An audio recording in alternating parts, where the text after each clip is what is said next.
최근 주식시장에서 정치인과 기업 대표가 친분이 있다는 이유만으로 정치 테마주로 분류된 종목들이 급등세를 이어가고 있습니다. 취재 결과 대부분은 근거 없는 루머라는 답변이 돌았습니다. 반려동물과 함께 사용할 수 있는 소파가 출시됐습니다. 물이 스며들지 않고 긁힘에 강한 특수 소재로 만들어졌습니다. 출입구에 서면 얼굴 인식만으로 문이 열리는 얼굴 인식 기술이 시각장애인이나 지체장애인들에게 유용하게 쓰이고 있어 주목을 끕니다. 3D 프린터 등 212개 제품을 중소기업 간 경쟁 제품으로 지정하고 앞으로 3년간 공공기관은 이들 제품을 구매해야 합니다.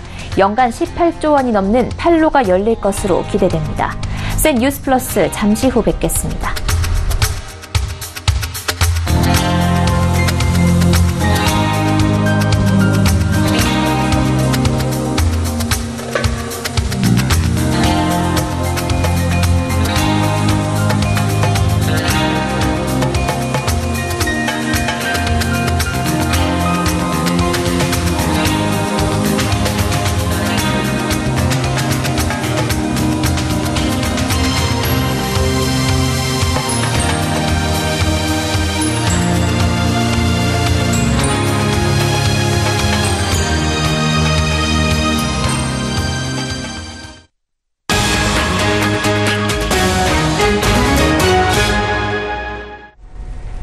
시청자 여러분 안녕하십니까? 센 뉴스 플러스 양한나입니다.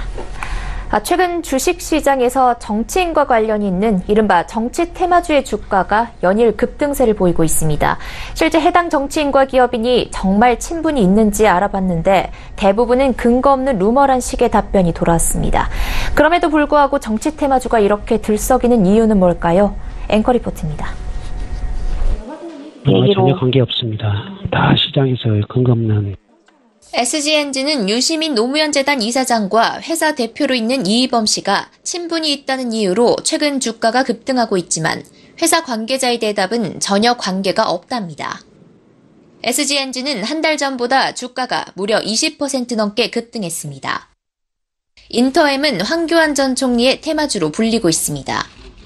인터엠 대표이사와 황교안 전 총리가 단지 성균관대 동문이라는 이유에서였습니다. 인터엠은 이미 지난 7월 해당 대표이사가 사임해 교체됐는데도 최근 3거래일 연속 급등세를 보이고 있습니다. 이낙연 총리의 테마주로 분류되는 남선알미늄은 지난달 30일 1685원의 종가를 기록한 후 바로 다음 거래일인 이달 3일 29.97% 오른 2190원에 거래를 마감했습니다. 같은 이 총리 테마주인 TK케미칼도 오늘 장중 3,150원까지 올라 3거래일 전 장중 고가와 비교해 32.9%가량 치솟았습니다. 남선알미늄과 TK케미칼 역시 이 총리의 친동생 이계현 씨가 대표인 사망기업이 속해 있는 SM그룹의 계열사라는 것 외에는 특징적인 관계를 찾아볼 수 없었습니다. 특별히 그런 건 없고요. 시장에서 그렇게 좀 테마주로 분류해서 주주들이 그렇게 관심을 가지는 것 같습니다. 그렇다면 시장에서는 어떻게 정치 테마주가 만들어지는 걸까? 한 시장 관계자는 시세 조종 세력들이 기업 대표의 학력이나 배경을 조사한 뒤 공통 분모가 발견되는 정치인과 엮어 찌라시 등으로 유포하는 것이라고 설명했습니다. 한편 금융감독원은 지난 10월 중순부터 정치 테마주에 대한 모니터링에 들어간 가운데 허위사실 유포 시 불공정 거래에 연루될 수 있어 주의해야 한다고 당부했습니다. 서울경제TV 양한나입니다. 반려동물과 함께 소파에 앉아 시간을 보내고 싶은 이들을 위한 가구가 나왔습니다. 에몬스 가구가 물이 스며들지 않고 긁힘에 강한 특수 소재로 만든 소파를 만들어 오늘 발표했습니다. 또 앞으로는 이 환경을 생각하는 소비가 생존을 위해 선택이 아닌 필수가 된다는 의미의 필환경 콘셉트를 적극 활용하겠다는 비전을 밝혔습니다. 고현정 기자입니다. 강아지나 고양이가 액체를 쏟아도 스며들지 않고 발톱으로 긁어도 덜 마모되는 소파가 출시됐습니다. 에몬스 가구는 오늘 내년도 봄, 여름을 겨냥한 SS 시즌 신제품 품평회를 열고 생활방수 기능이 되는 혁신 소재를 적용한 소파 등 60여 개 신제품을 선보였습니다. 펫팸족 1000만 시대를 맞아 반려동물과 사람이 따로가 아닌 함께 이용할 수 있는 제품이 나온 겁니다. 에몬스 측은 하이레더 소재는 유해 성분이 없어 반려동물과 안심하고 사용하면 된다고 덧붙였습니다. 또 현장의 신제품 대다수가 유해물질 없는 친환경 소재를 사용했는데 최근 라돈 침대 등 일상 속 유해물질에 대한 소비자들의 우려가 커졌기 때문입니다. 이에 조성재 에몬스 가구 사장은 자연 친화적 제품들로 가구의 진정성을 구현하겠다는 포부를 밝혔습니다. 이제는 뭐 필환경이라고도 얘기를 하던데 쓰고 있을 때 마음까지 편안할 수 있는 내 가족이 쓰는 건데 그런 마음이 드는 가구를 만들려고 하는 게 사실. 천연가죽 소파 그리고 세라믹 소재의 식탁 이외에도 수면 상태를 자동 모니터링하는 ICT 기술이 적용된 스마트 매트리스, 침실 옷장 표면에 가죽 소재를 번갈아 넣은 개성 있는 제품 등을 선보였습니다. 한편 품평회 현장에는 150여 명의 전국 에몬스 가구 대리점주 및 판매 책임자들이 참석해 제품 평가에 참여했습니다. 서울경제TV 고현정입니다. 시각장애인이나 지체장애인들은 생활하기에 불편한 점이 한두 가지가 아닐 겁니다. 첨단 기술이 들어간 얼굴 인식 로봇이 장애인들의 출입을 편하게 하고 보안까지 철저하게 하고 있습니다. 이보경 기자가 전합니다. 시각장애인 안윤환 씨가 일터인 서울 선유도 장애인 복지센터에 출근합니다. 바닥에 설치된 점자 블록에 도착해서 잠시 서 있자 1초도 안 돼 얼굴 인식 절차가 끝나고 자동문이 열립니다. 그러면서 사회복지사가 안 씨에게 녹음해놓은 메시지도 함께 뜹니다. 되었습니다. 윤아나 식탁에 간식 준비해놨으니 먹어라. 기존에는 비밀번호를 누르는 방식을 사용했는데 시각장애인 안 씨에게는 어려움이 많았습니다. 시각장애인 경우에는 키패드를 사용할 경우에 카드를 가지고 다녔는데요. 얼굴만 인식을 하면 문이 열리기 때문에 편리해졌다고 얘기를 많이 하고요. 등록되지 않은 낯선 사람이 주변에서 수상한 행동을 하면 이를 자동으로 감지해서 외부인 이미지를 집주인에게 전송하고 집주인이 수상한 사람이라고 판단해 경고 버튼을 누르면 사이렌이 울립니다. 일란성 쌍둥이도 구별할 정도로 정확도가 높고 사진을 갖다 내도 얼굴 인식이 되지 않습니다. 사람 얼굴에서 4만 가지의 특징점을 추출하여 비교 분석하기 때문에 일란성 쌍둥이까지 저희가 분별해낼 수 있고 또한 저희는 적외선 영상 기반의 얼굴 인식이기 때문에 사진이라든지 동영상은 절대 인증이 불허하게 되어 있습니다. 첨단 기술이 장애인의 삶을 편안하게 하는 도우미로 진화하고 있습니다. 서울경제TV 이보경입니다. 공공조달시장의 판로를 열어줘 중소기업의 성장을 지원하는 제도인 중소기업 간 경쟁제품 심의 결과가 나왔습니다.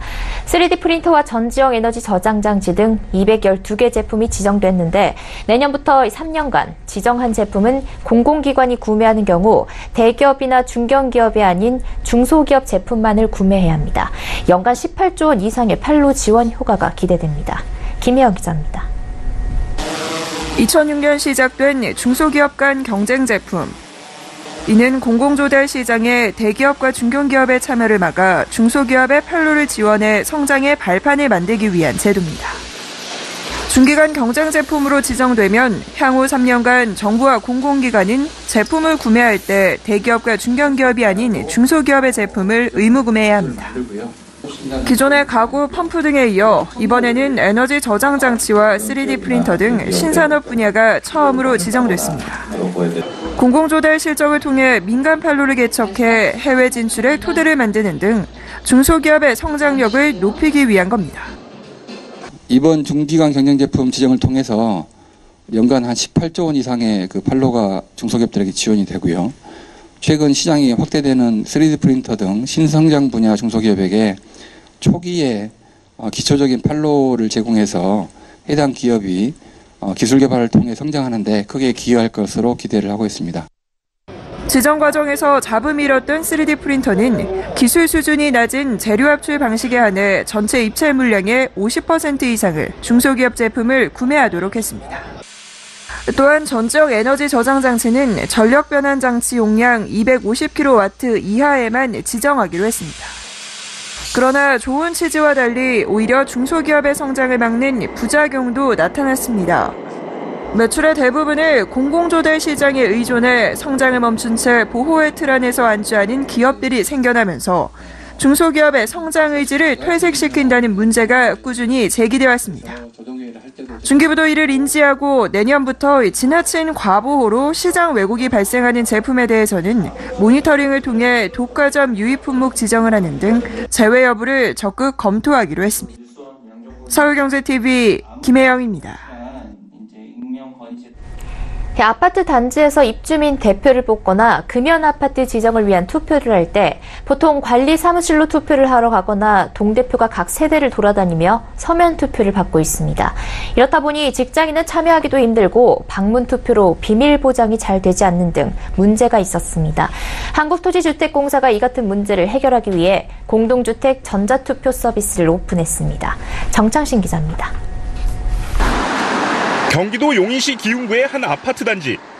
1,300여 세대 규모인 이 단지는 최근 입주자 대표와 동대표를 뽑을 때 전자투표를 활용했습니다. 이 규모 아파트 단지에선 보통 선거관리위원 6명에 투표 참관인 15명이 필요합니다.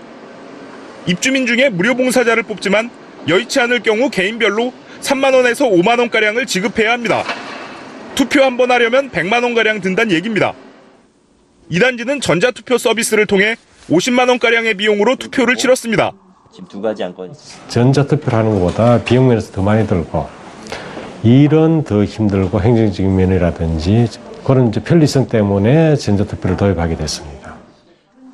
보통 서면 투표는 입주민 대표를 뽑거나 금연아파트 지정 등 의사결정을 할 때 직장인은 참여하기 힘든 상황입니다.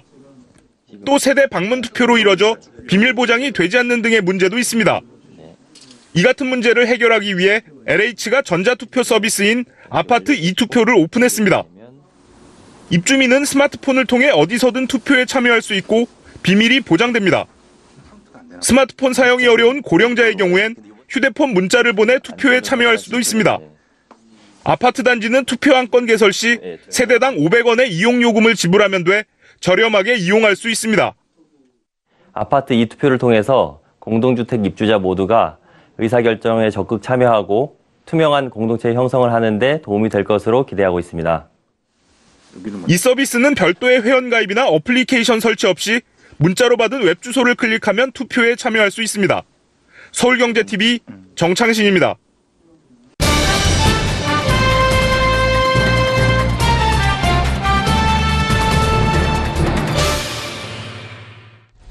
법정 최고금리 인하부터 가계대출 총량 규제, 권역별 의무대출 비율 규제와 대손충당금 비율 규제까지 저축은행은 이 각종 규제들의 영향을 받고 있습니다. 특히 올해는 법정 최고금리가 단기간에 큰 폭으로 인하되고 금융권 전반적으로 대출 규제 강화 분위기가 확실해지면서 업계 내 아우성이 컸는데요. 저축은행이 그럼에도 불구하고 사상 최대의 실적을 기록했다고 합니다. 그 이유를 금융증권부 이하라 기자와 이야기 나눠보겠습니다. 이 기자, 오늘 저축은행 실적이 나왔는데 사상 최대의 성적표를 냈다고요? 네, 오늘 금융감독원 발표에 따르면 올해 1월부터 9월까지 79개 저축은행의 단기순이익이 8,500억 원을 넘어섰다고 합니다. 지난해 같은 기간보다 3.6%포인트 증가한 규모인데요. 사상 최대 실적을 기록했던 지난해보다 성적이 더 좋아진 겁니다. 총 자산은 66조 3천억 원으로 지난해 말 대비 11% 증가했습니다. 자기자본도 크게 올랐는데요. 지난해 말 6조 8천억 원이었던 자기자본이 9달 사이에 7천억 원 오른 7조 5천억 원으로 불어났다고 합니다. 10%가 넘게 증가한 수치입니다. 네, 그런데 최근까지도 이 저축은행 업계는 각종 규제들 때문에 영업이 어렵다란 불만이 많았는데 어떻게 이런 결과가 나온 걸까요? 가장 크게 기여한 것은 대출 증가분입니다. 대출을 해주고 이자를 받아서 수익을 내는 게 은행이죠. 대출이 늘면 은행의 이익이 증가한다는 겁니다. 저축은행은 올해 대출을 확대해 이자 이익으로 3조 984억 원을 벌어들였습니다. 지난해 같은 기간에 2조 7,345억 원을 벌어들였으니까 동기 대비 3,600억 원 넘게 더 벌어들인 겁니다. 쉽게 말해 장사를 잘했다는 거죠. 네, 대출을 많이 내준 만큼 이익을 냈다는 건데 혹시 고금리 대출을 많이 내줘서 그런 건 아닐까요? 올해 2월부터 법정 최고금리가 연 27.9%에서 24%로 인하됐습니다. 거의 4%포인트 가까이 떨어진 건데요. 은행이 대출자에게 적용할 수 있는 법정 최고금리가 낮아졌기 때문에 저축은행이 이전보다 낮은 대출금리를 적용했으면 했지 올릴 수는 없는 상황이었습니다. 네, 대출 금리는 오히려 더 낮아진 상황이었는데요. 이 대출에 대한 대손충당금 적립 기준도 달라졌다고요? 네, 먼저 대손충당금 적립제도에 대해 먼저 설명을 해드려야 할 것 같은데요.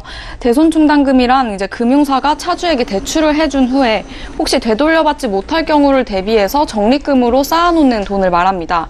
기준은 이제 금융감독원에서 정한 분류 기준을 따라야 되는데요. 이런 제도를 운영하는 것은 금융사가 대출 이자 수익을 많이 낼 생각으로 아무렇게나 대출을 해준 후에 혹시 갑자기 재정이 악화됐을 때 그 금융사에 예금한 예금자나 투자한 투자자가 해당 금융사와 얽혀있는 사람들에게 금전적 손해를 끼칠 수 있기 때문입니다. 네, 이 기준이 작년 4월부터 강화된 것으로 아는데 이것 역시 대출을 내주면서 돈을 버는 저축은행 입장에서는 악재가 아닙니까?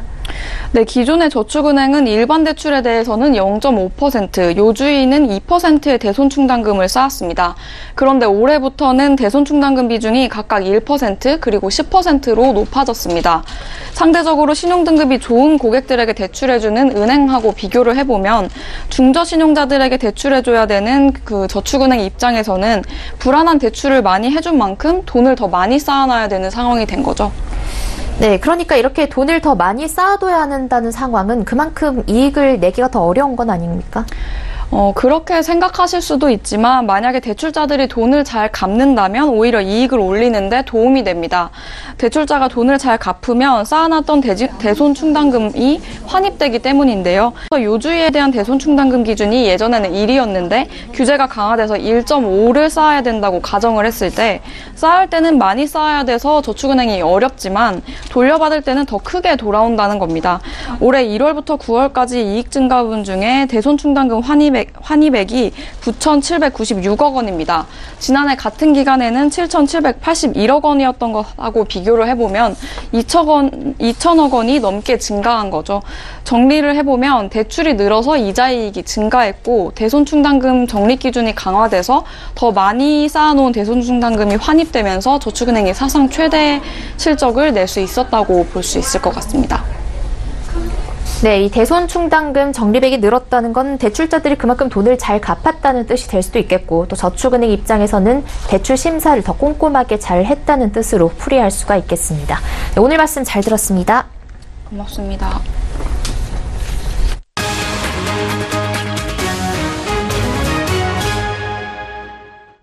국세청과 중소벤처기업부, 대한체육회, 강원랜드가 공공기관 청렴도 측정에서 1에서 5등급 중 최하위인 5등급을 받았습니다.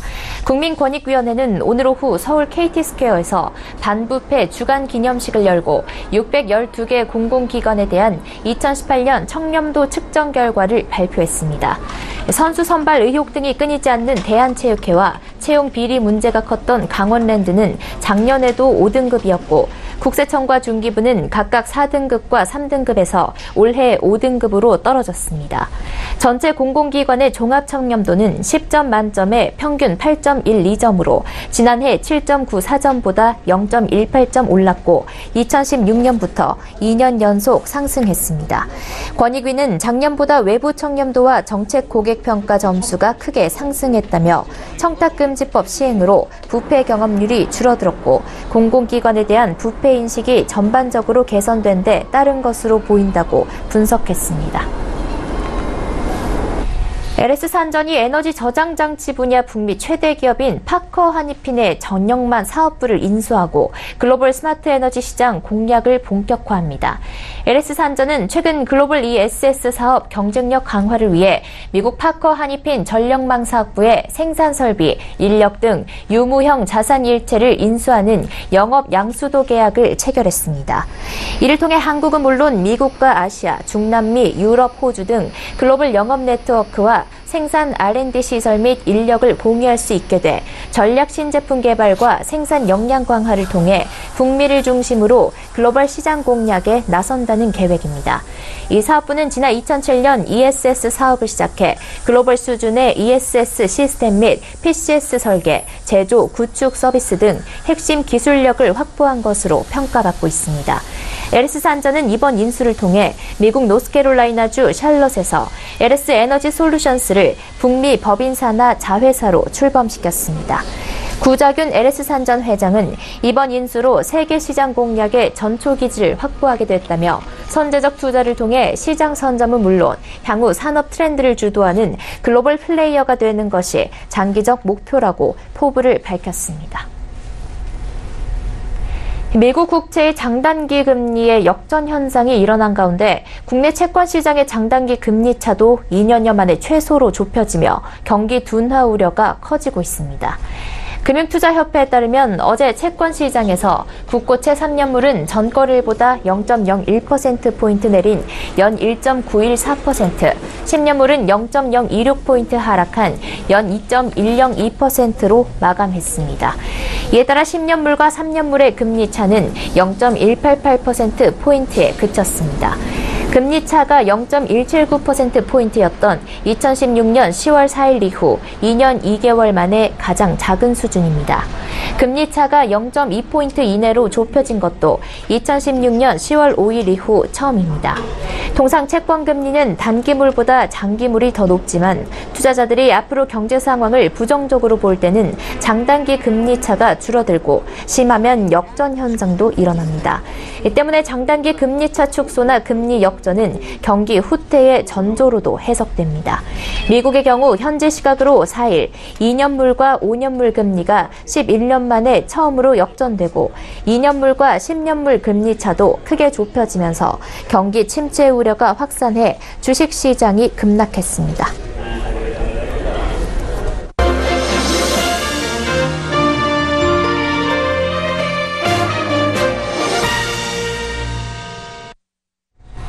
바이오 의약품 개발 기업 ABL 바이오가 오늘 기업 공개 간담회를 열고 차세대 항암 이중 항체의 예상 매출은 약 40억 달러에 달한다며 면역 항암제와 퇴행성 뇌질환 치료제 개발을 선도하는 국내 1위 바이오 기업이 되겠다는 포부를 밝혔습니다. 오늘 12월 19일 코스닥 상장 예정인 ABL 바이오는 지난 2016년 설립한 후 이중 항체 기술 기반 치료제 분야에서 두각을 나타내고 있습니다. 이중 항체란 하나의 단백질이 2개 이상의 서로 다른 부위에 결합하는 항체로 단일 항체보다 결합력과 체내 안정성이 높아 부작용이 적고 효능이 우수합니다. ABL 바이오는 난소암에 집중하는 다른 글로벌 바이오 기업과 다르게 위암에 대해 내년 초 임상 1상을 끝낼 계획이며 국내 최초로 이중 항체 기술을 적용해 기존 항암제의 간 독성 부작용을 줄여 차별성을 높이고 있습니다. 파킨슨병 치료제도 ABL 바이오가 주력하는 분야입니다. 파킨슨병의 치료 성공률을 높이기 위해서는 뇌 안에 혈액 뇌관문을 잘 통과하는 치료제를 투입해야 하는데 ABL 바이오의 ABL 301 이중 항체의 이 혈액 뇌관문 통과 능력이 기존에 자주 쓰이던 항체에 비해 훨씬 뛰어나다는 것이 ABL 바이오 측의 설명입니다.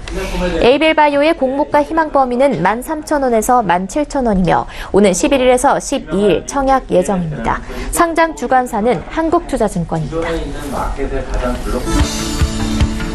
코스피가 이틀째 하락했지만 2100선은 간신히 지켰습니다. 코스피는 전거래일보다 13.04포인트 내린 2101.31에 거래를 마쳤습니다.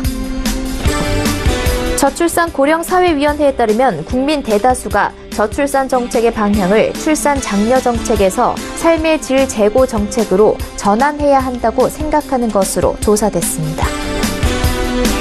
내일부터 토요일까지 전국 곳곳에 눈과 비가 예고됨에 따라 정부가 한파 대설 대비 태세 점검에 나섰습니다. AP통신 등에 따르면 프랑스령 남태평양섬 유칼레도니아 인근 해역에서 규모 7.5의 강진이 발생했습니다. 센 뉴스 플러스 여기까지입니다. 시청해주신 여러분 고맙습니다.